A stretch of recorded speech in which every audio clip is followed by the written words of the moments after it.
Nous sommes en Afrique du Sud et derrière moi se trouve une statue de l'emblématique Nelson Mandela. L'Afrique du Sud est le pays hôte du sommet des BRICS de cette année. L'un des sujets clés à l'agenda est l'élargissement du bloc des BRICS.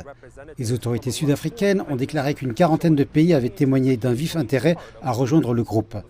Les demandes officielles ont été faites par 23 pays. Ces aspirations à rejoindre le groupe reflètent la demande croissante pour une réforme de l'ordre mondial, alors que celui-ci est actuellement dominé par l'Occident. Le fait qu'ils viennent à la table avec nous ne fera que renforcer la coopération sud-sud dont nous avons besoin pour un futur durable.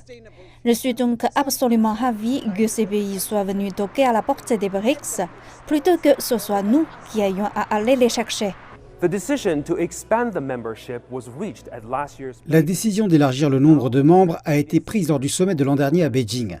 L'agenda du sommet de Johannesburg indique qu'il vise à mettre en place les principes, les standards, les critères et les procédures directeurs pour élargir les BRICS.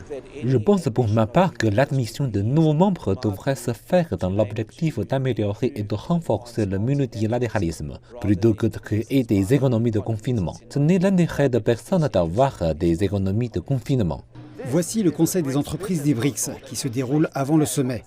Des entrepreneurs et des investisseurs se réunissent ici pour discuter des sujets en vogue. Pour de nombreux participants, la mesure visant à élargir le bloc des BRICS intervient sur fond de défis économiques suscités par la pandémie et une montée de la politique des grandes puissances.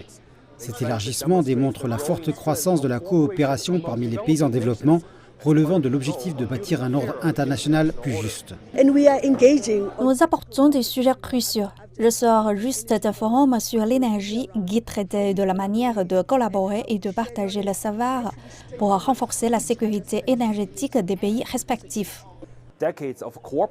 Des décennies d'efforts de coopération gagnant-gagnant ont mené à ce point, motivés par l'ambition d'amplifier la voix des pays en développement dans les affaires et la gouvernance mondiale.